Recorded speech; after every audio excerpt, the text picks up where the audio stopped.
Komunikasyon ang isa sa mga susi para sa isang matatag na relasyon. Huwag kalimutang makipag-usap bago gumawa ng isang desisyong pwede mong pagsisihan sa huli. Bilang isang taong lumaki sa hirap, hindi napigilan ni Candice ang kanyang sarili habang unti-unti siyang palapit sa isang maganda at malaking bahay na pagtatrabahuan niya. Mula sa malayo, kitang-kita na agad ang nagsusumigaw na kayamanan ng may-ari ng bahay. At mas lalo pa yung mapapansin oras na makaharap mo na ito mismo. Wow, ang ganda! Wala sa sariling bulalas ng dalaga. Dito ba talaga ako magtatrabaho? Oo, iha. Simula sa araw na ito, ay dito ka na magtatrabaho. At dito ka na rin titira. Titira? Nilingon ng matandang babae si Candice. Babysitter ang trabaho mo, iha. Kailangan ay nakabantay ka sa anak ng boss natin sa lahat ng oras. Okay po. May problema ba doon? Wala naman po. Umiling ang dalaga. Nagulat lang po ako na titira ko sa ganito kagandang bahay. Ako nga pala si Manang Emily. Ako ang mayordoma sa bahay na ito. Kinagagala ko po kayong makilala. Ako naman po si Candice. Ngumiti ang matandang babae pagkatapos ay tsaka niya binuksan ang pinto ng bahay. Si Mrs. Anderson ang nakausap mo nung isang araw. Siya ang boss natin. Ganun po ba? Halika, pumasok na tayo at ililibot kita sa buong bahay para kahit papano ay makabisado mo. Ipapaliwanag ko na rin sa iyo ang mga dapat mong gawin at ang mga patakaran sa bahay na ito. Si Mrs. Anderson mismo ang makakausap mo mamaya tungkol sa magiging trabaho mo. Habang naglilibot, halos mapanganga si Candice dahil sa mga mamahaling dekorasyon na nakikita niya. Ang bawat sulok ng bahay ay humihiyaw sa kayamanan na para bang ginastusan ito ng malala. Nang mga sandaling yun, hindi mapigilan ng dalaga ang makaramdam ng kasabikan dahil sa isiping dito siya titira. Ipinaliwanag ni Manang Emily ang ilang bagay tungkol sa bahay. Strikto pala ang boss nilang si Mrs. Anderson, kung kaya't maraming ipinagbabawal dito. Sa kabila nun, hindi naman yun nakaapekto sa kasabikan ni Candice. Kailangan niya ng trabaho para mabuhay at ito na ang sagot sa kanyang mga dalangin. Kaya naman gagawin niya ang lahat para mapanghawakan ang trabahong ito. Dumating ka na pala, Candice. Mabuti naman at nailibot ka na ni Manang sa buong bahay. Isang eleganteng babae ang naglalakad pababa ng hagdan. Maupo ka na muna para makapag-usap tayo. Manang, ipaghanda mo kami ng maiinom? Sige po, ma'am. Magandang araw po, Mrs. Anderson. Bahagyang tumungo ang dalaga para magbigay galang. Maraming salamat po dahil binigyan niyo ako ng pagkakataon na magtrabaho po sa inyo. Walang anuman, iha. Siguro naman ay nabanggit na sa iyo ni Manang Emily ang mga patakaran ko sa bahay, ano? Opo. Mabuti kung ganon. Let's get straight to the point. Naging seryoso ang mukha ng babae habang nakatitig kay Candice. Ang trabaho mo dito ay bilang isang babysitter ng anak ko. Wala kang ibang gagawin kundi ang bantayan siya. Kahit saan siya magpunta, kailangan kasama ka. Noted po. Ang lahat ng gagawin ng anak ko ay ire-report mo sa akin. Kapag may napansin kang hindi tama sa mga ginagawa niya o may kakaibang lugar siyang pupuntahan, pigilan mo siya. Po? Ano pong ibig niyong sabihin? Makulit ang batang yon at talaga namang matigas ang ulo. Kahit ako hindi ko alam kung saan ako nagkamali sa pagpapalaki sa kanya. Ni hindi ko nga rin alam kung saan nagmana ang isang yon. Mas lalong nagkasalubong ang mga kilay ni Candice dahil sa matinding pagtataka. Ma'am, wala po akong maintindihan. Ilang taon na po ba yung babantayan at aalagaan ko? Halos dumagundong ang bahay dahil sa biglaang pagbukas ng pinto. Sabay na napalingon sina Mrs. Anderson at ang dalaga sa gawi nun.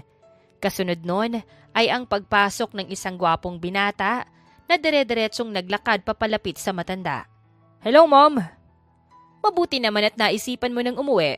And akala ko ba nakalimutan mo na yung daan pa uwi dito sa bahay natin? Napangiwi ang binata. Ilang araw lang akong nawala, Mom. Hindi naman ako nakipagtanan o naglayas.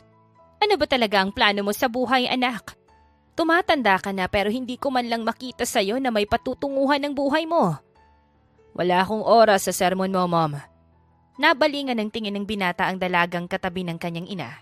Sino sa? Bumuntong hininga si Mrs. Anderson. Siya si Candice. Simula sa araw na to, siya na ang magiging babysitter mo. Babysitter?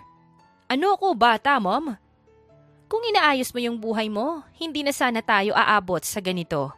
Si Candice ang magbabantay sa'yo. Kahit saan ka magpunta, ay kasama siya para bantayan ka. Hindi ko kailangan ng babysitter. You gave me no choice, son. Puro kalokohan na lang yung pinapasok mo at nauubos na ang pasensya ko. Hindi pwedeng lagi na lang ganito. Kailangan magkaroon ka na ng plano sa buhay mo dahil matanda na ako. Paano kapag namatay ako? Paano ka na lang kung ganyan pa rin yung ugali mo? At sa tingin mo may magbabago kapag binigyan niyo ako ng babysitter? Kaya ko yung sarili ko, Mom. Hindi ko kailangan ng isang babaeng aaligid sa akin. Hindi magbabago ang desisyon ko. Simula sa araw na to, si Candice na ang bahala sa'yo. Sa ayaw mo man o sa gusto. Tinitigan ng binata ang dalaga mula ulo hanggang paa. Blanko lang ang ekspresyon sa mukha niya na siyang nagdulot ng kakaibang kaba kay Candice. Maputi, mahaba ang buhok at simpleng manamit. Ilan lang yan sa mga bagay na napansin ng binata at maya-maya lang ay nag-iwas na siya ng tingin. Whatever, wala pa rin namang magbabago kahit na ano pa yung gawin mo. Padabog na naglakad paalis ang binata. Napailing na lamang si Mrs. Anderson dahil sa inasta ng kanyang anak. Sunod-sunod pa siyang napabuntong hininga bago napabalik ang atensyon niya kay Candice. Siya si Damian, ang anak ko, naaalagaan mo. Siya po? Hindi po ba't parang ang tanda na niya para magkaroon ng babysitter? Yan na nga ang problema eh. Matanda na siya pero kailangan niya pa rin ng babysitter. Napasa po sa noo si Mrs. Anderson pagkatapos ay tsaka siya nagpakawala ng isang mahabang buntong hininga. Sa totoo niyan, suwail ang batang yan. Nakita mo naman siguro ang pagsagot niya sa akin kanina, 'di ba? Alam ko naman na hindi ako nagkulang. Pero lumaki pa rin siyang ganyan. Hindi ko na talaga alam kung anong gagawin ko sa isang yon. Ma'am, hindi naman po sa nangingialam ako Pero sa tingin ko po, wala naman po kayong pagkukulang bilang isang ina sa kanya. Siguro po ay nasa sa kanya na po yun dahil mas pinili niyang lumaki ng ganun. Huwag niyo pong sisisihin yung sarili niyo dahil wala naman pong ina na hinangad na magkaroon ng pangit na ugali ang kanilang anak. Hindi ko man po nakita kung paano niya siya pinalaki. Masasabi ko naman pong ginawa niyo po kung ano yung sa tingin niyo ay tamang gawin. Kahit papano ay gumaan ang loob ni Mrs. Anderson dahil sa mga sinabi ng dalaga. Bahagya pa nga siyang napangiti bago niya muling tinignan si Candice. Mukhang hindi nga ako nagkamali na tanggapin ka sa trabahong ito. Huwag po kayong mag-alala, ma'am. Ako na po yung bahala sa anak niyo. Sisiguraduhin ko pong hindi na siya mapapasok sa kahit na anong gulo at magbabago na rin po yung ugali niya. Aasahan ko yan, Candice, ha?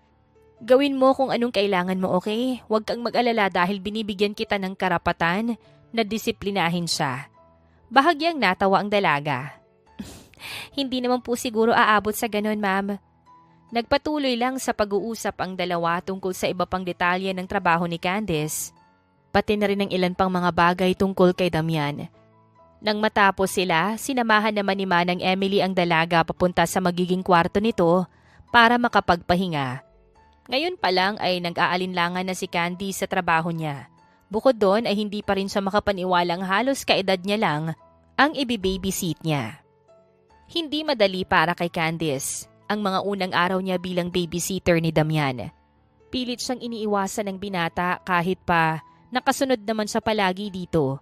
Katulad ng bili ni Mrs. Anderson, kasama siya palagi ni Damian kahit na nasaan man ito magpunta. Hey! Pagsigaw na angil ng binata sa kanya. Oo, ikaw. Lumapit ka nga dito. Bakit? Hindi ka ba napapagod sa ginagawa mo? Anong ibig mong sabihin? Trabaho ko to. Lahat naman ng trabaho nakakapagod kaya normal na lang to. I mean, hindi ka ba nagsasawa na araw-araw ka na lang nakabuntot sa akin? Hindi po. Kung ganun, ako, sawang-sawa na. Itigil mo na tong ginagawa mo sa akin dahil hindi na ako bata. Si Mrs. Anderson yung nag-utos nito at siya yung boss ko, kaya siya lang yung susundin ko. Lumapit ang binata dahilan para mapaatras si Candice. Sabihin mo nga sa akin, bakit mo ba tinanggap ang trabaho na to? Dahil kailangan ko ng trabaho. Nagpatuloy sa pag-atras ang dalaga hanggang sa mapasandal na siya sa padera. Teka, anong ginagawa mo? Masyado kang maganda para sa ganitong trabaho. Alam mo ba yon? Huwag mo akong hawakan. Kailangan mo ba talaga ng trabaho kaya mo tinanggap ang alok ni Mom? O baka naman, gusto mo lang talagang mapalapit sa akin? Napangiwi si Candice. Bakit ko naman gagawin yun? Hindi naman kita kilala nung una, no? Napamaang si Damian dahil sa gulat. Sa dami ng mga babaeng nakasalamuhan niya, ito ang unang pagkakataon na nakarinig siya ng ganito. Napatitig siya sa dalaga at kitang-kita niya ang pagkainis nito. Bagay na ibang-iba sa mga nakikita niyang reaksyon ng mga babaeng nilalapitan niya noon. Pwede bang lumayo ka na sa akin? Nasa public place tayo at maraming tao ang nakatingin sa atin. Hindi ka ba marunong mahiya? Mataray na reklamo ni Candice. Baka nakakalimutan mong may karapatan akong gawin ang kahit na anong gusto ko sa oras na may makita akong mali sa ginagawa mo. Gusto mo bang subukan kung ano yung kaya kong gawin? Hinahamon mo ba ako? Baka nakakalimutan mo rin na boss mo ang mom ko. Kapag nagsumbong ako sa kanya, mawawalan ka ng trabaho. Ngumisi si Candice. Try me. Natagpuan na lang ni Damian ang kanyang sarili na nakaluhod sa semento. Ang isang kamay niya ay hawak-hawak ng dalaga at nakapilipit sa likod niya. Hindi naman siya nakakaramdam ng sakit pero hindi niya magawang magpumiglas dahil sa mahigpit na pagkakahawak ni Candice sa kanya. What the? Huwag mo akong hinahamon, Damian. Pwedeng anak ka nga ng boss ko, pero hindi ibig sabihin nun ay hahayaan na lang kitang gawin kung ano yung gusto mo. Lalong-lalo na kung makakaapekto yon sa trabaho ko. Pabatong binitawan ni Candice ang braso ng binata. Napasubsob pa ito sa semento. Dahil doon, imbis na mainis, pagtataka at pagkamangha, ang nararamdaman ni Damian dahil sa ginawa ng dalaga. Ito ang unang pagkakataon na may isang babaeng naglakas ng loob na kalabanin o kontrahin ang mga utos niya. Napalingon pa siya kay Candice ngunit naglalakad na ito palayo sa kanya. You're something. Mukhang magiging interesado din ako sa babysitting setup na to. Wala sa sariling bulong pa ni Damian. Dude, anong nangyari sa'yo? Natalo ka ng babysitter? Natatawang sambit ng isang lalaking naglalakad papalapit sa kanya. She's different, Martin. Ngayon mo lang napansin. Nangunot ang noo ni Damian. Ang alin? Ilang araw na ba simula nang bumuntot sa yung babysitter mo na yon? Hindi mo ba napapansin ang walang buhay niyang mga mata? Ibang-iba yon sa mga mata ng mga babaeng nagkakandara pa na lumapit sa'yo. Yeah, alam ko. Alam mo naman pala eh. Bakit ngayon mo lang na-realize na kakaibang babaeng yon? Isang matamis na ngiti ang sumilay sa labi ni Damian. Hindi siya katulad ng mga babaeng naghahabol sa akin. At gusto kong malapitan.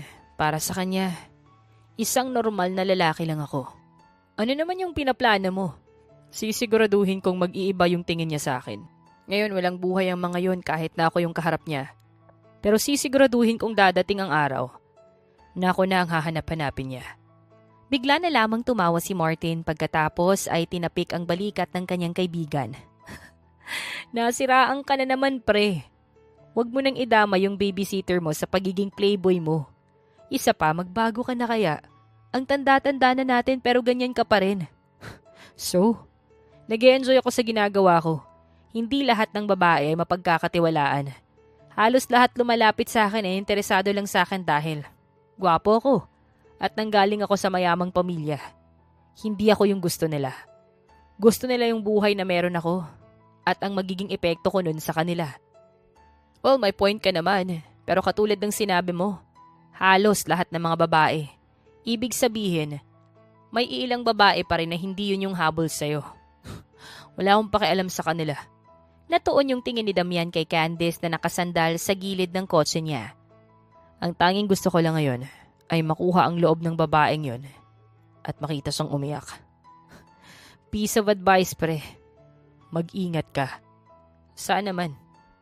Kung nakikita mo lang yung itsura mo, maiintindihan mo ako. Ngumiti si Martin bago niya muling tinapik ang balikat ng kanyang kaibigan. Mag-iingat ka dahil baka habang ginagawa mong lahat para mapaibig mo yung babysitter mo, ikaw na pala yung nahuhulog sa kanya. Hindi mangyayari yun, no? Yeah, sure. Kung yan yung tingin mo. Basta binalaan na kita. Kumaway pa ang lalaki bago sa tuluyang naglakad paalis. Sumunod na lang sa kanya si Damian at maya-maya lang ay nakasunod na rin sa kanila si Candice. Tinatak ng binata sa isip niya na makukuha niya ang loob ng babysitter niya at handa siyang gawin ng lahat para mapagtagumpayan yon. Dahil sa naisip na plano ni Damian, ginawa niya ang lahat para magbago ang pakikitungo niya para sa kanyang babysitter. Alam niyang maninibago ito, pero hindi yun magiging dahilan para tumigil siya o sumuko na lang basta. Bakit mo to ginagawa? Kunot noong tanong ni Candice pagkatapos ay tsaka niya tinignan ang mga bitbit niyang paper bags.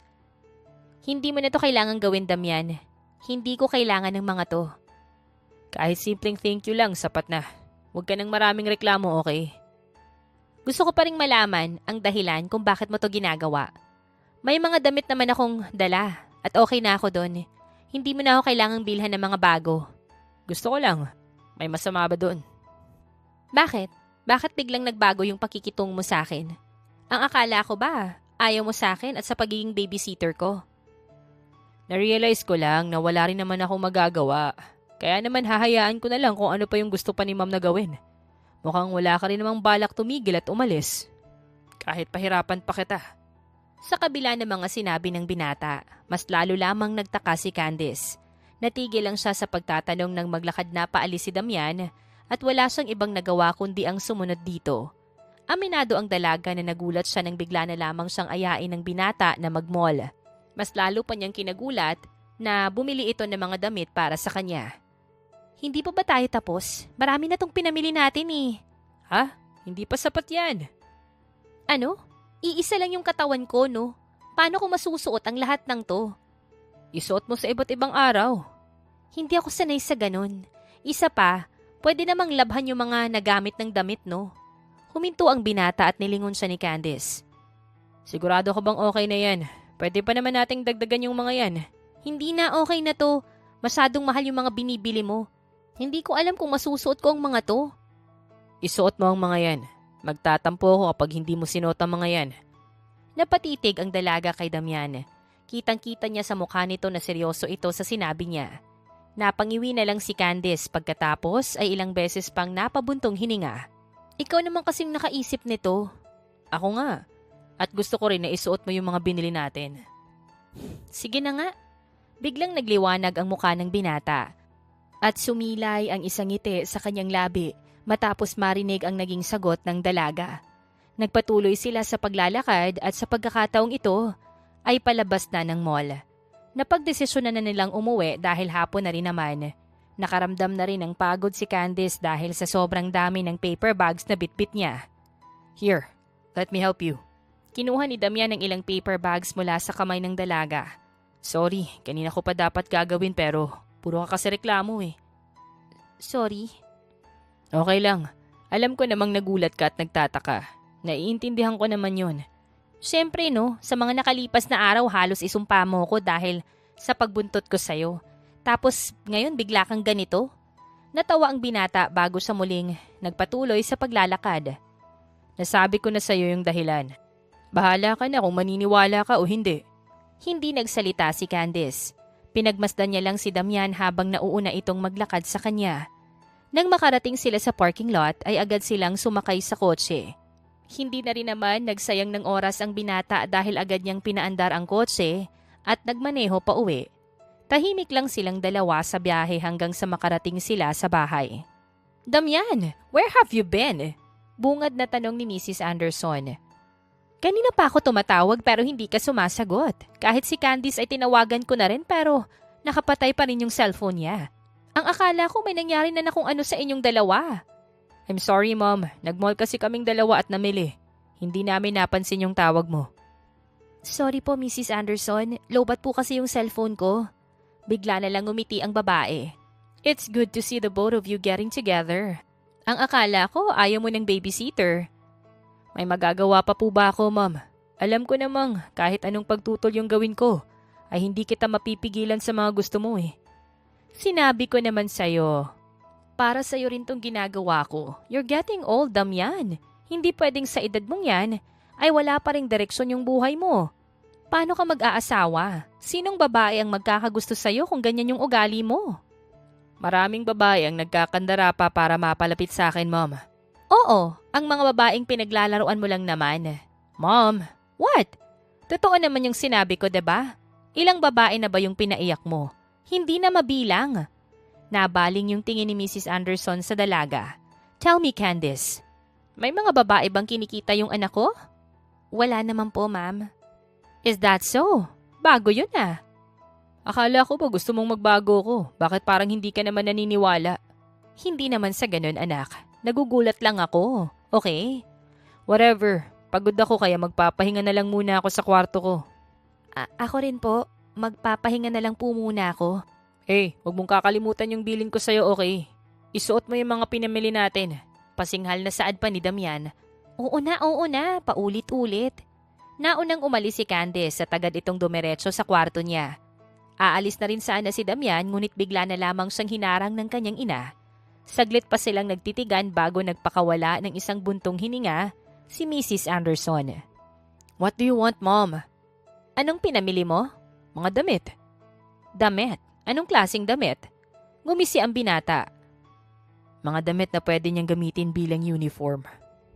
Kung ano man yung pinaplano mo, wag mo nang ituloy. Wag si Candice.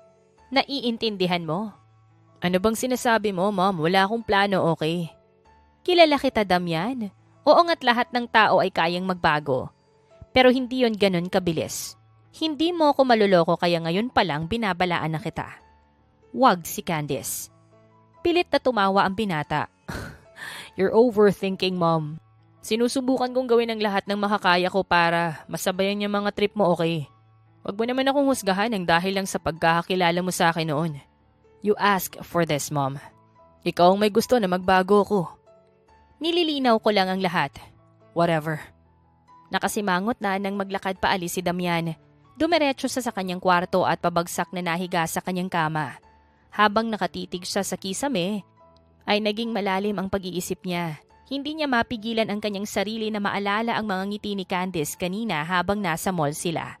May kakaibang tuwa ang dulot noon sa kanyang sistema. What the hell, Damian? Bakit iniisip mo ang babaeng yun? Inis na singhal ng binata sa kanyang sarili.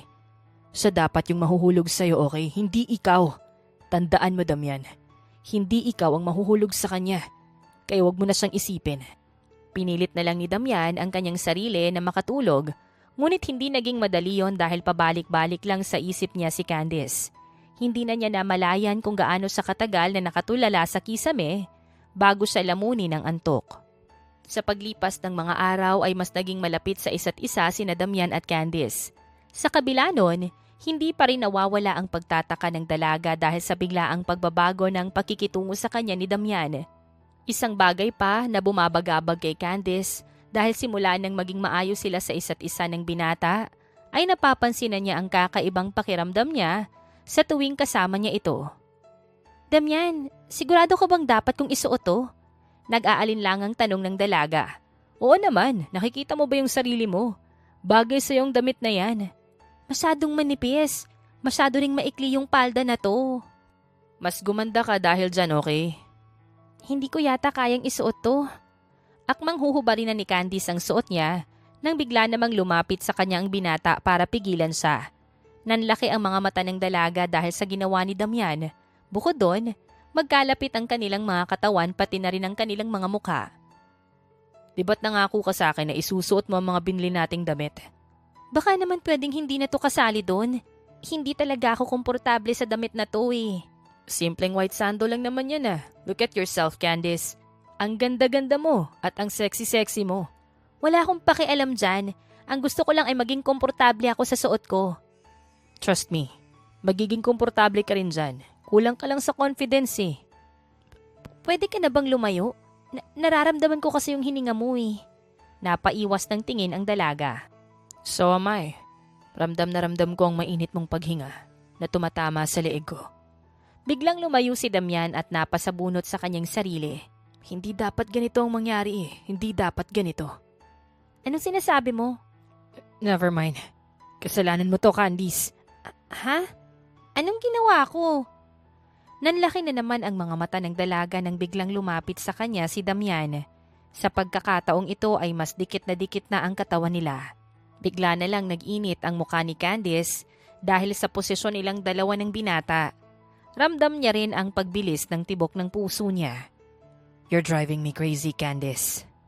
Halos pabulong na sambit ni Damian. Anong gagawin mo? Damian, huy! Mariing napapikit ang dalaga nang maramdaman niya ang labi ng binata sa leeg niya. Sunod-sunod siyang napalunok habang naghahabol ng hininga. Kakaibang sensasyon ang dulot sa katawan ni Candice nang ginagawa ni Damian. Parang unti-unti nitong inaalis ang ulirat niya. Damian! Napasinghap ang dalaga nang hawakan ni Damian ang dibdib niya. Sinubukan niyang itulak ang binata, ngunit nabigo siya. Hinapit pa nito ang bewang niya para mas lalong magkadikit ang katawan nila. Maya-maya lang, umakyat na ang labi ni Damian sa panga ni Candice hanggang sa magtama ang mga labi nilang dalawa. Sa una, napakurap-kurap lang ang dalaga dahil hindi niya alam kung ano ang nangyayari.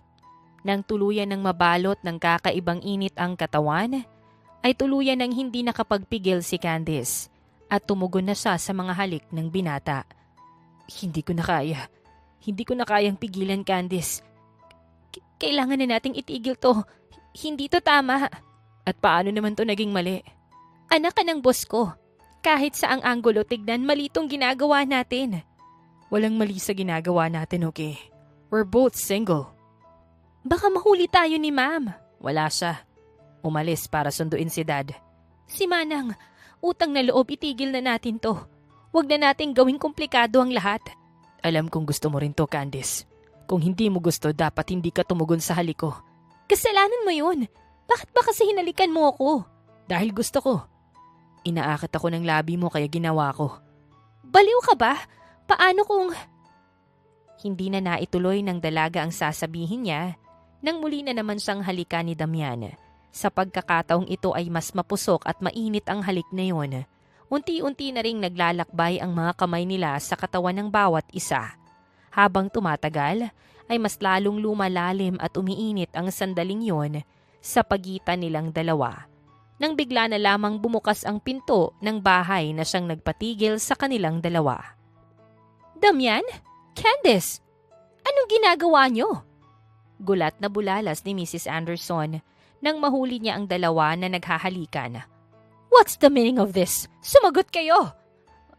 Ma'am, magpapaliwanag po ko. Tinulak ni Candice ang binata. Hindi po ito tulad ng iniisip niyo, okay? Nakita na mismo ng dalawa kong mga mata na naghahalikan kayo. Ano sa tingin mo yung iisipin ko? Mom! Anong nangyayari? Bakit nagsisigawan kayo? Kunot noong tanong ni Mr. Anderson, nakakapasok lamang sa bahay. Ang magaling mong anak ay nakikipaghalikan lang naman sa babysitter niya. What are you thinking, Damian? At ikaw naman, Candice, ang sabi ko bantayan mo yung anak ko. Hindi ko sinabing akitin mo. Hindi ko naman po siya inaakit, ma'am. Tignan mo nga yung sarili mo. Bakit ganyan yung suot mo? Kung hindi mo siya inaakit, bakit ka nagsuot ng ganyan? Siya po yung may gusto na isuot ko to. Damian, yun pa lang ang sinabi ni Mr. Anderson ay halos tumahimik na agad ang paligid. In my office. Now, isama mo ang babaeng yan. Nabalot ng kaba si Candice ng mga sandaling yon habang nakasunod siya sa mag-asawa. Ito ang unang beses na makakaharap niya ang ama ni Damian dahil nasa ibang bansa ito. Batid niyang strikto din ito at ngayon pa lamang ay natatakot na siya sa pwedeng mangyari. Sa isip-isip ng dalaga, sinisisi niya si Damian kung bakit umabot sa ganito ang lahat. Ikaw si Candice, diba? Babysitter ng anak ko. Seryosong tanong pa ni Mr. Anderson nang makapasok sila sa kanyang office. Nabanggit sa akin ng aking asawa ang tungkol sa'yo. I am very disappointed. Hindi ganito ang mga sinabi sa akin ng asawa ko tungkol sa'yo. Sorry sir, magpapaliwanag po ako. Do you like him? Po?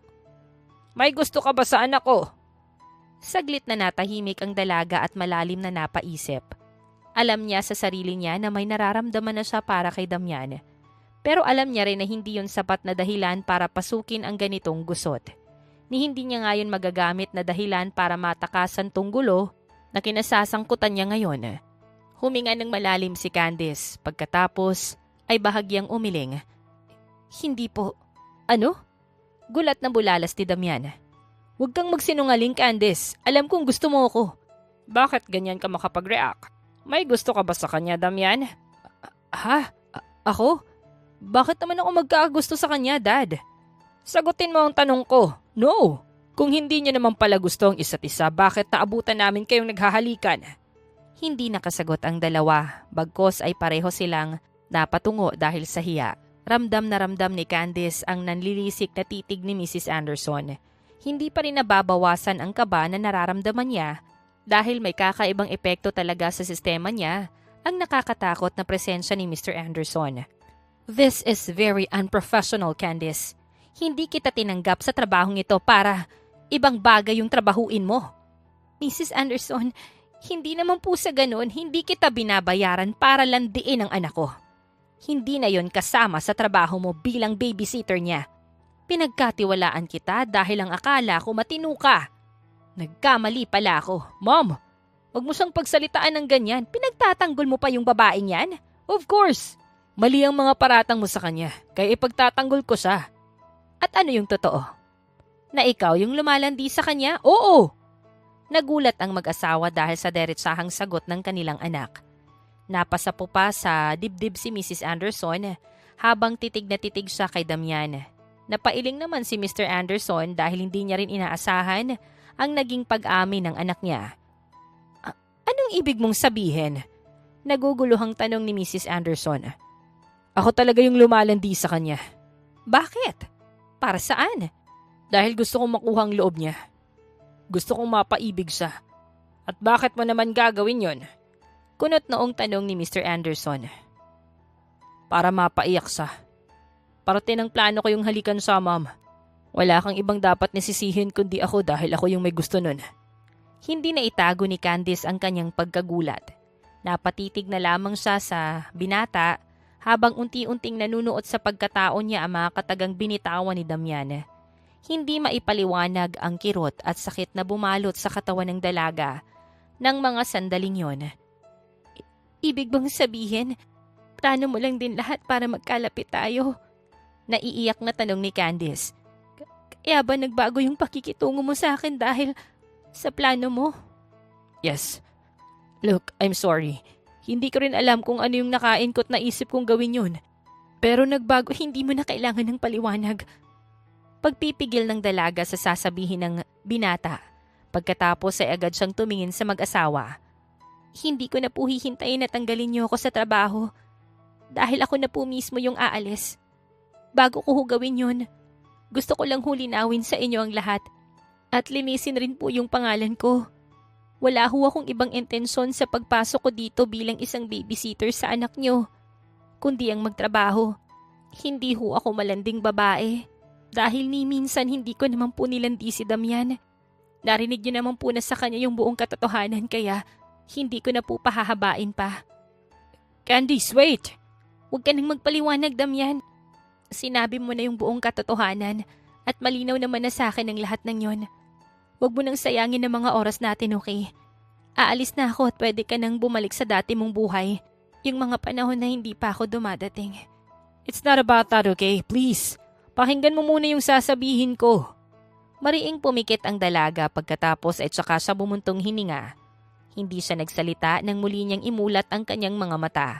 Bagkos ay tumalikod na siya at saka naglakad papunta sa kwarto niya para ayusin ang mga gamit niya. Hindi nagsayang ng oras si Candice dahil agad na siyang umalis sa bahay ni na Mrs. Anderson. Hindi maipaliwanag ng dalaga ang nararamdaman niya ng mga sandaling yon. Malungkot ba siya dahil nawalan siya ng trabaho? O nasasaktan siya dahil nalaman niyang plano lang pala ni Damian ang lahat kaya sila naging malapit na dalawa. Ganito ata talaga kapag mayaman. Kayang-kaya mong gawin ng kahit na anong gusto mo sa isang mahirap na taong katulad ko. Mapait na saad ni Candice sa kanyang sarili habang naglalakad sa daan. Saan ako pupunta nito ngayon? Ano na lang yung magiging buhay ko? Walang direksyon ang paglalakbay ng dalaga ng mga sandaling yon. Bit-bit ang naipon niya mula sa mga naging sahod niya. Nagpatuloy siya sa paglalakad palayo sa bahay ni na Mrs. Anderson. Palayo sa bahay kung nasaan yung lalaking hindi niya inaasahang magugustuhan niya. Sa pag-alis ni Candice sa kanilang bahay, malaki ang naging pagbabago ni Damian.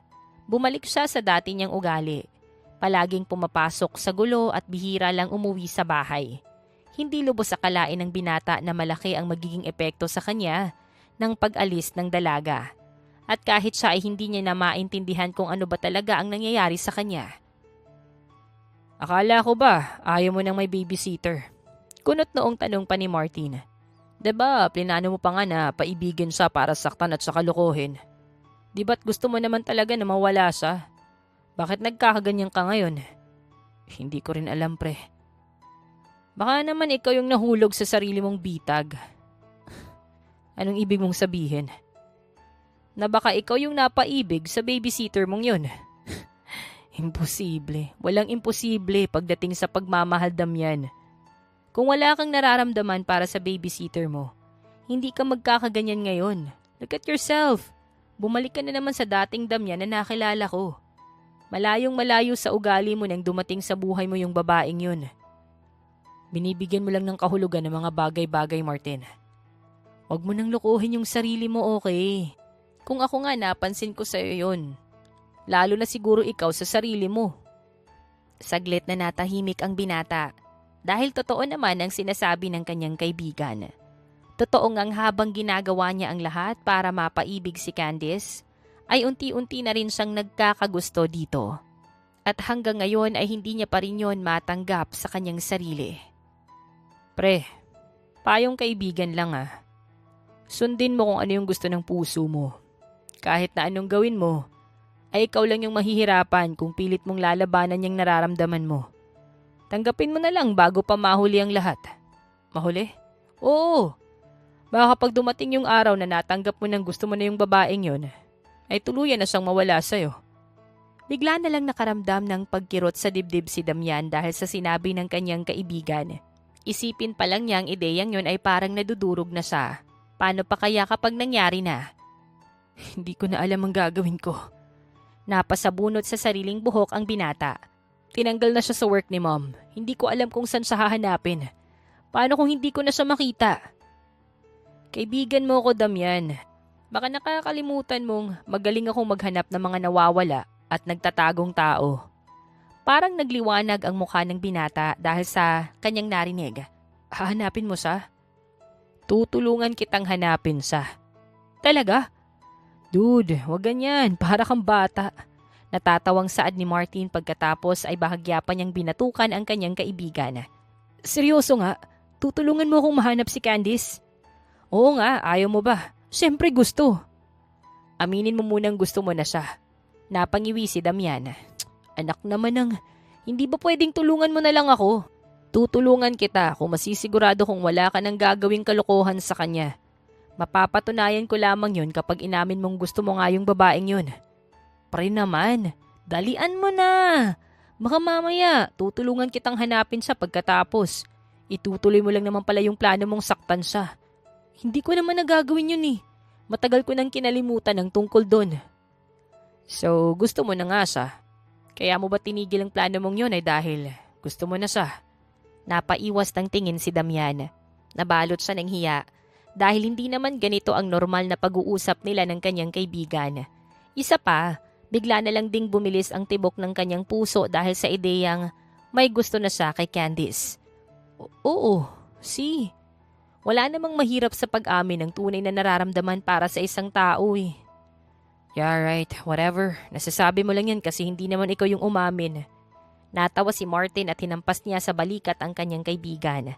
Sa kabila nun, nakaramdam naman siya ng kaginhawaan dahil alam niyang tutulungan siya ni Martin na mahanap si Candice. Ngayon pa lang ay hindi na siya makapaghintay na makaharap muli ang dalaga at kitang-kita ang kasabikan sa kanyang mukha. Hindi nga nagsayang ng mga araw sina Damian at Martin dahil sa mga sumunod na araw ay naging abala sila sa paghahanap kay Candice. Hindi yun naging madali dahil wala naman silang ideya kung saan hahanapin ang dalaga. Napansin na rin ng mga magulang ng binata ang madalas niyang pag-alis dahilan para magtaka sila. Aalis ka na naman? Ano bang inaatupag mo at parang araw-araw ka nalang umaalis? Kunot noong tanong pa ni Mrs. Anderson. It's none of your business, Mom. Hanggang kailan ka ba magbubulakbol, Damian? Baka napapabayaan mo na yung kumpanya mo, singhal pa ni Mr. Anderson. Maayos ang kumpanya ko kahit na may iba akong inaasikaso. Pwede bang huwag niyo na lang akong pakialaman? Damian, huwag mo kaming kausapin ng ganyan. Baka nakakalimutan mong kami pa rin yung mga magulang mo. Whatever, Mom. Aalis na ako. Napailing na lang ang mag-asawa dahil sa inasta ng kanilang anak. Hanggang ngayon ay hindi pa rin nila makuha ang loob ni Damian matapos ang nangyaring pag-alis ni Candice. Para sa binata, ganito na siya noon pa man kaya naman inaasahan na niyang hindi na magugulat ang mga magulang niya. Dude, I found her! Hindi mapakaling bulalas ni Martin nang magkaharap sila ng kanyang kaibigan. Bakit ang tagal mo? Kanina pa kita tinatawagan. Hinarang pa kasi ako ni na Mom and Dad eh. Tara na! Nahanap mo na ba siya? Seryoso ka ba? Baka naman niloloko mo lang ako ah. Sasapakan talaga kita. Saad pa ni Damian. Seryoso nga ako pre, nagtatrabaho siya sa isang karinderya sa kabilang bayan. Hindi na maipaliwanag ni Damian ang nararamdaman niya ng mga salitang yun. Sa mga nakalipas na araw ng kanilang paghahanap, nasasabik siyang makita si Candice.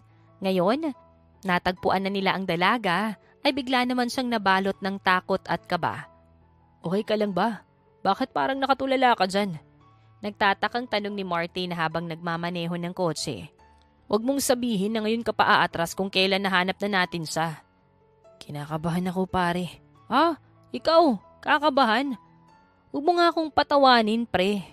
Totoo nga. Paano kung hindi niya ako harapin? Paano kung hindi niya ako kausapin? Huwag ka na munang mag-isip ng ganyan. Pinapangunahan mo naman agad eh. Hintayin mo na lang na makarating tayo doon at makaharap natin siya. Kung ano yung mangyari, at saka mo na harapin. Totoo ba talagang nakita mo na siya? Makakaharap ko na ulit siya? Oo nga. Tinuon na lang ni Martin ang atensyon niya sa pagmamaneho. Naging tahimik naman ang binata sa biyahe. Pilit nag-iipon ng lakas ng loob at nag-iisip ng mga sasabihin sa oras na makaharap na niya si Candice. Hindi nagtagal ay nakarating na sila sa paroroonan nila. Huminto ang kotse malapit sa isang karinderya na halos mapuno na dahil sa dami ng customers. Dito na ba yun pre? Oo, dito siya nakita ng isa sa mga tauhan ko.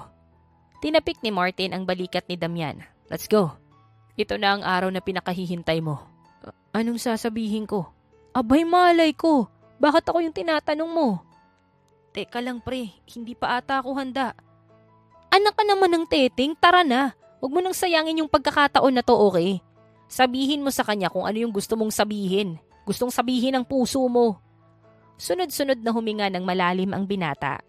Wala na rin siyang ibang nagawa kundi ang sumunod sa kanyang kaibigan nang hilahin na siya nito papunta sa karinderya. Halos dumagundong ang dibdib niya dahil sa bilis ng tibok nun. Dala ng kaba habang papalapit sila. Sa kabilang banda, abala si Candy sa pag-aasikaso ng mga customers sa karinderya na pinagtatrabahuan niya. Ilang linggo pa lang siya dito pero kahit papano ay nasanay na siya sa mga gawain dito. Sa tulong ni Myrna, ang katrabaho ng dalaga sa karinderya na mabilis niyang naging kaibigan. Naging madali para sa kanya na makapag-adjust. Candice, Candice! Tarantang pagtawag ni Myrna sa kanyang katrabaho habang tumatakbo papunta sa kusina ng karinderya. Hoy Candice, kanina pa kita tinatawag. Ha? Bakit? Ano ba yun? May naghahanap sa'yo, gwapong lalaki. Gwapo? Sino daw siya? Hindi sinabi yung pangalan, pero mukhang mayaman. May kasama rin siyang isa pang gwapong lalaki. Mas lalong nagkasalubong ang mga kilay ng dalaga dahil sa pagtataka. Teka, wala naman akong kilalang gwapo at mayamang lalaki. Lumabas ka na nga lang dyan. Sabi niya ay importante daw. Tinakot pa nga ako eh. Tinakot? Paano? Ang sabi niya sa akin, huwag ko na raw subukang sabihin na wala ka dito dahil alam niyang dito ka nagtatrabaho. May kaaway ka ba? Wala ah. Sino ba yung makakaaway ko? O siya, pumunta ka na doon at kausapin mo na yung mga lalaking yun. Sumigaw ka na lang kapag may ginawa silang masama sa'yo, okay? Kahit nangangamba, ay mas lamang naman ang pagtatakang nararamdaman ni Candice na mga sandaling yon, kaya't inipon niya ang lahat ng lakas ng loob niya para lumabas mula sa kusina. Kakaunti pala ang mga customer sa karinderya, kung kaya't mabilis na nakuha ng dalawang lalaking nakasuot ng long sleeves ang atensyon niya. Hi sir, hinahanap niyo raw po ako? May Damian? Nanlaki ang mga mata ni Candice dahil sa labis na pagkagulat. Anong ginagawa mo dito? Paano mo ko nahanap? Andito ka nga, Candice. Nandito ka nga. Napamaang ang dalaga nang bigla na lamang siyang yakapin ni Damian. Sunod-sunod pa siyang napakurap, ngunit ramdam niya ang biglaang pagbilis ng tibok ng puso niya. Sa nakalipas na araw ay hindi na itatanggi ni Candice na laman ng isip niya ang binata. Sa kabila noon, hindi niya lubos akalain na muli pa silang magkikita pagkatapos ng nangyari. Nakita rin kita sa wakas. Ang tagal kitang hinanap. Hinanap mo ko? Bakit? At anong sinasabi mong matagal kang naghanap? 1 linggo pa lang naman akong umalis sa bahay niyo. Bumitaw sa pagkakayakap ang binata. Masyado nang matagal ang 1 linggo para sa akin, Candice. Bawat araw na lumilipas at hindi kita nakikita ay parang nauubos yung oras ko. Oras para saan? Para mahanap kita. Gusto kitang makausap ng maayos. Bigla ka nalang umalis ng araw na yun. Ni hindi mo man lang ako binigyan ng pagkakataon na makapagpaliwanag. Hindi mo rin hinintay na matapos ko yung sasabihin ko kay mom nung araw na yun. Ano naman yung inaasahan mong gagawin ko, Aber? Nasaktan ako nang malaman ko yung buong plano mo. Para saktan ako at mapaalis ako. Oo nga, pero nung una yun, hindi ka pa ba masaya na wala na ako sa buhay mo, sa bahay nyo? Ito naman yung gusto mo, diba? Para makabalik ka na sa dati mong buhay. Nagkakamali ka, Candice. Napatitig ang dalaga kay Damian at kitang-kita niya ang matinding lungkot sa mukha nito. Mas lalo pang bumilis ang tibok ng puso niya habang nakatingin siya sa binata. Kaya naman nag-iwas na siya ng tingin. Nung una, naiinis talaga ako sa ideya na meron akong babysitter. Kaya naman naisip ko yung plano na yon. Pero habang nagiging close tayo at nakikilala kita, unti-unti ko nang nakakalimutan ang planong yun. Lumayo si Candice sa binata. Sa tingin mo maniniwala ako sa mga sinasabi mo? Minsan ka nang nagsinungaling, Damian. Hindi ako ganun kasunga para magpaloko ulit sa'yo. Alam kong hindi madaling maniwala sa mga sinabit sasabihin ko matapos ang nangyari. Pero hindi naman yun yung pakay ko kaya kita hinahanap. Gusto ko lang marinig mo yung paliwanag ko. And I want you back, Candice. I want you back in my life. Anong ibig mong sabihin? Aminado akong mali ako sa ginawa ko, oo. At plano kong paibigin ka at saktan sa huli. Pero hindi ko rin naman yun na ituloy. Napatungo si Damian pagkatapos ay napakamot sa kanyang batok. Hindi ko lubos akalain. Nasasabihin at aaminin ko to.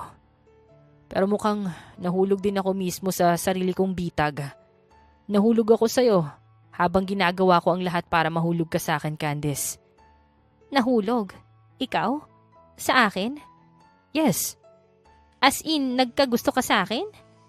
Gusto pa rin kita hanggang ngayon, hanggang bukas, at hanggang magpakailanman.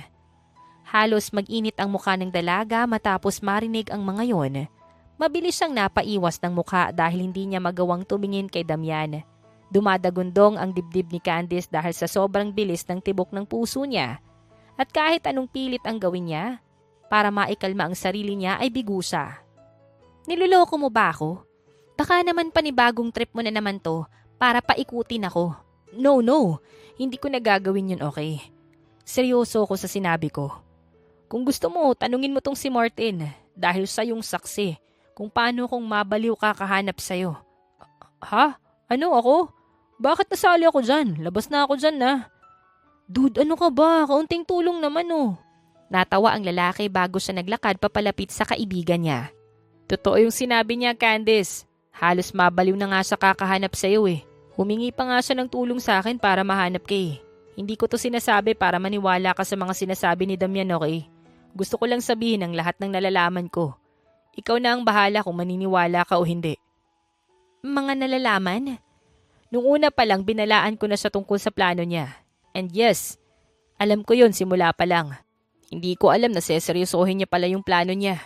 At mukhang tama nga yung naging hinala ko na mahuhulog siya sa sarili niyang bitag. At first, in denial pa siya sa nararamdaman niya para sa'yo. Pero dahil umalis ka na sa bahay niya, ay sigurado akong natakot na siya sa possibility na hindi na kayo ulit magkita. Seryoso ko sa mga sinabi ko, Candice. Wala akong balak na magsinungaling tungkol dito. Hindi nakasagot ang dalaga. Bagkos ay napatungo na lang siya at napatitig sa mga daliri niya sa paa. Naging malalim ang pag-iisip niya. Pilit inuunawa ang mga sinabi ni Damian at Martin. Pinakiramdaman din ni Candice ang kanyang sarili ng maigi. Alam niyang hindi niya maluloko ang sarili niya at alam niya rin kung ano ba talaga ang nararamdaman niya. Hey, say something. Huwag kang tumunganga na lang dyan, Candice. Teka, pinoproseso ko pa lang yung mga sinasabi niyo. Hindi kita pinipilit na maniwala sa akin. At hindi rin naman kita minamadali. For now, I want you to come back to me. Come back to what? To me. Sumama ka ulit sa akin. Bumalik ka sa akin, Candice. Bigla namang tumawa si Martin pagkatapos ay tinapik ang balikat ng kaibigan niya. Dude, hindi ko lubos akalain na sasabihin mo yan sa isang babae. Ang buong akala ko ay habang buhay ka ng magiging playboy. Pwede bang wag mong sirain yung moment namin? Umalis ka na nga.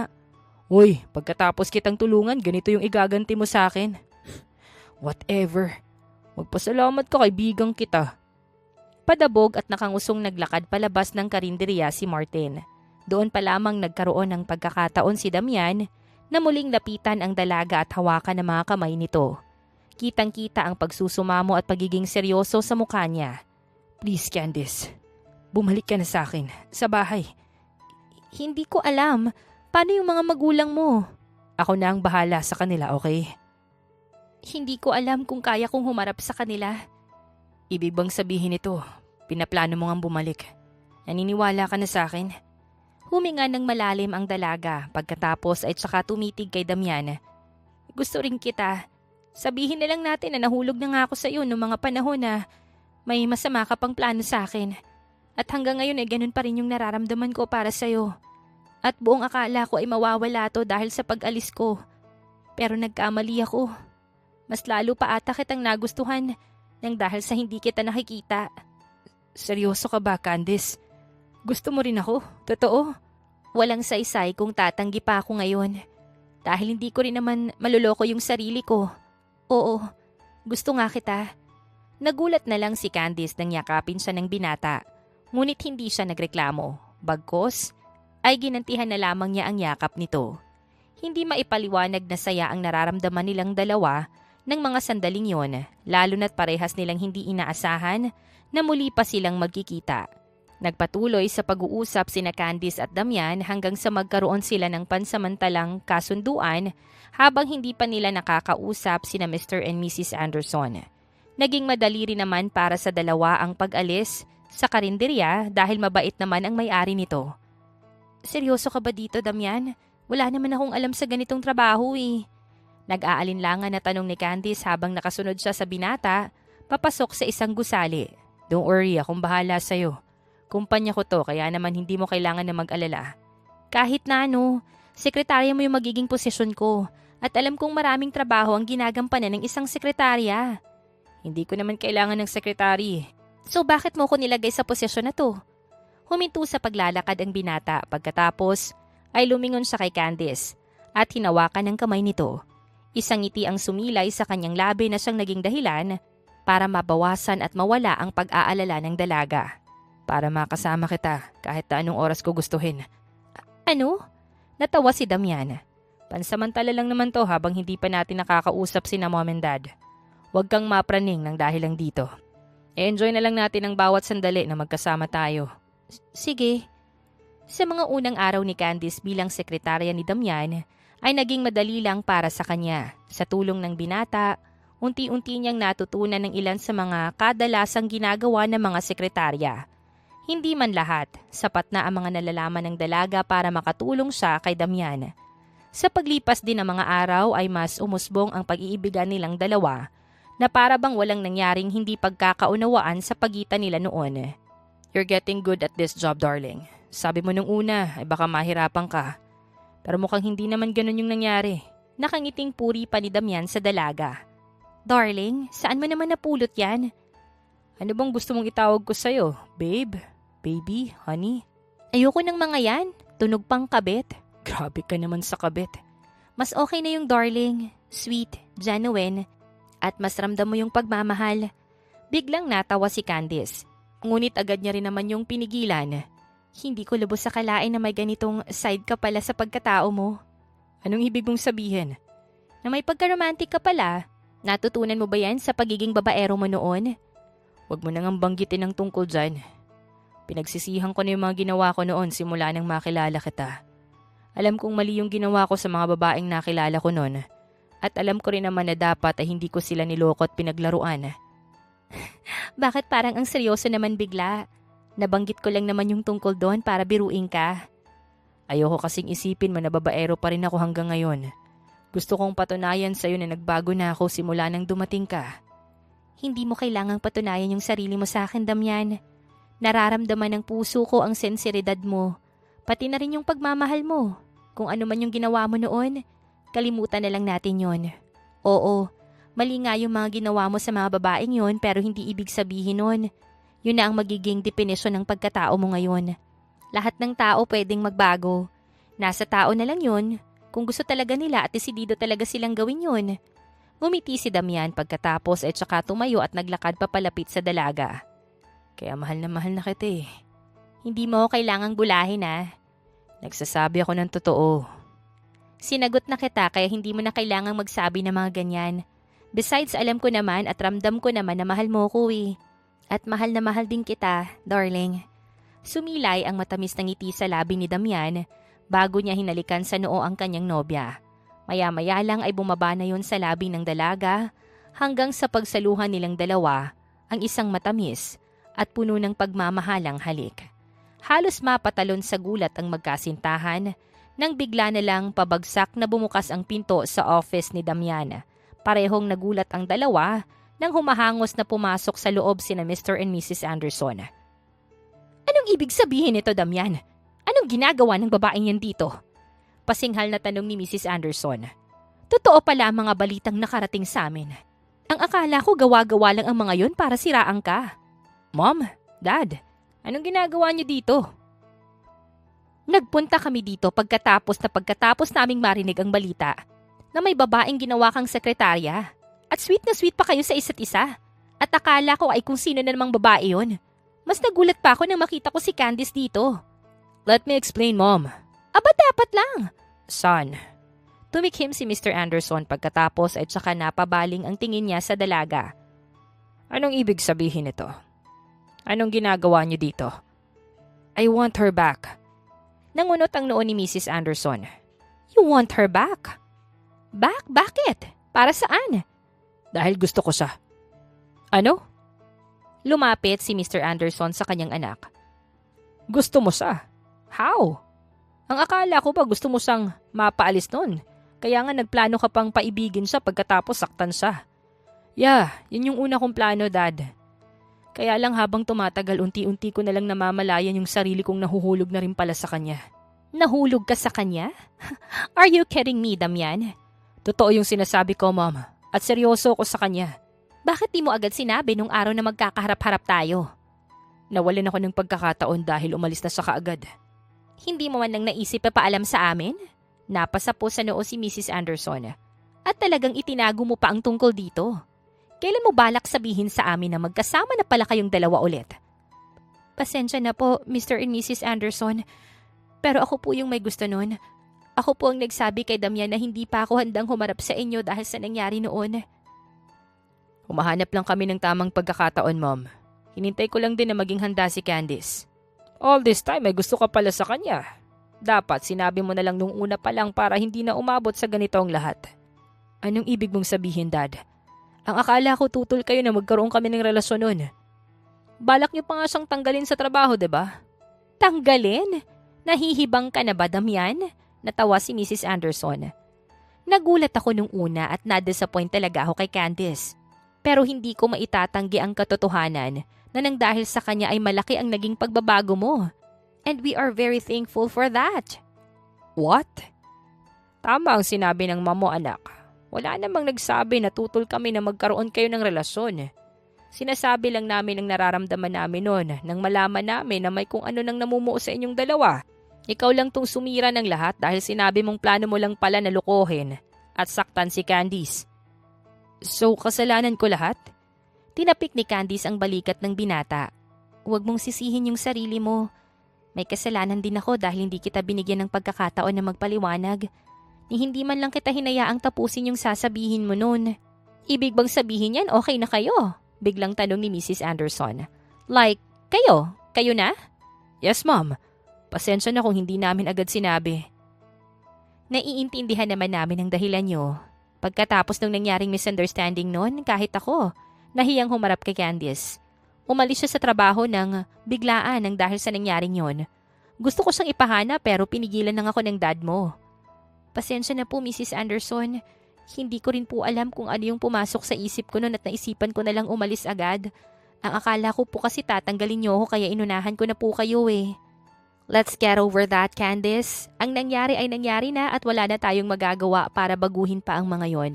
Mag-focus na lang tayo sa kung ano yung mga nangyayari ngayon at mangyayari sa hinaharap. Maraming salamat po.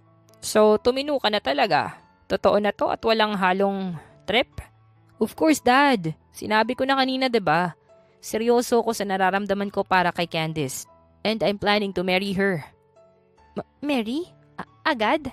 Bakit? Ayaw mo ba? Hindi naman sa ganun pero parang ang bilis naman ata. Plano pa lang naman. Hindi ko naman sinasabi na gagawin ko na agad. Of course. I will wait hanggang sa maging handa ka na. Plus, gusto ko rin munang i-enjoy natin yung mga sandali na meron tayo bilang magkasintahan. Now, I can see it. Biglang pumalakpak si Mrs. Anderson habang nakangiti at nakatitig sa dalawa. Anong ibig mong sabihin, Mom? Nagbago ka na nga talaga, anak. Hindi na ikaw yung damya na dating mahilig sa gulo at playboy. Nakikita ko na ngayon na pinapahalagahan mo na ang babae. To be specific, si Candice. I'm so happy for you, anak. Thank you, Mom. Biglang nilapitan ng matandang babae si Candice pagkatapos ay niyakap niya ito ng mahigpit. Hindi talaga ako nagkamali na kinuha kita para maging babysitter niya. Nawala na ako ng pag-asa na magbabago pa siya. Pero nang dumating ka, nagbago ang lahat. Maraming salamat, Candice. Ako po yung dapat magpasalamat sa inyo, Mrs. Anderson. Kung hindi po dahil sa inyo ay hindi ko rin siguro makikilala tong anak nyo. At hindi kami aabot sa ganito. Hindi natin alam ang bagay na yan, Iha. Alam mo naman ang tadhana, kapag kayo ang nakatakda para sa isa't isa, ay ito mismo ang gumagawa ng paraan para magtagpo kayo. Siguro ay ako yung naging kasangkapan ng tadhana para magkalapit kayong dalawa. Ang corny mo, Han. Let's go home. Hayaan na natin silang dalawa dito dahil baka naabala na natin sila. Anong sinabi mo, Danilo? Wala. Mauna na kami Umuwi na kayo sa bahay, okay? Hinila na ni Mr. Anderson ang kanyang asawa palabas ng office ng kanilang anak. Nagtawanan naman sina Candice at Damian dahil sa inasta ng mag-asawa sa harap nila. Parang isang malaking tinik ang natanggal sa tagiliran nilang dalawa nang sa wakas ay makaharap na nila si Mr. and Mrs. Anderson. Sino ba namang mag-aakala na isang malaking misunderstanding lang pala ang lahat? Hindi na sana umabot sa pag-alis si Candice nung araw na yon. Sa paglipas ng mga araw ay sinulit ng magkasintahan ang mga sandaling wala sila masyadong ginagawa sa kumpanya. May mga araw na umuuwi sila sa bahay ni na Mr. and Mrs. Anderson para bumisita. Pero kadalasan ay hindi dahil nagbabakasyon sila. Darling, akala ko ba pupunta tayo sa bahay niyo? Hindi naman ito yung daan papunta doon Nagtatakang tanong ni Candice. Ha? Di ba't ang sabi mo pupunta tayo sa bahay ko? Oo nga, bahay mo. Bahay niyo ng mga magulang mo. No. Ibig kong sabihin, bahay ko mismo. Ano? We're here. Huminto ang kotseng sinasakyan ng magkasintahan sa tapat ng isang mataas na gate. Mula sa loob ng kotse, kitang-kita ni Candice ang isang maganda at malaking bahay sa loob. Hindi niya maitago ang kanyang pagkagulat, ngunit mas lamang doon ang kanyang pagkamangha dahil sa kakaibang ganda nito. May sarili kang bahay? Bakit di mo agad sinabi sa akin? Surprise ko nga to sa'yo Surprise? Baka naman may iba kang babaeng dinadala dito kaya hindi mo agad sinabi sa akin ha? Ano bang sinasabi mo?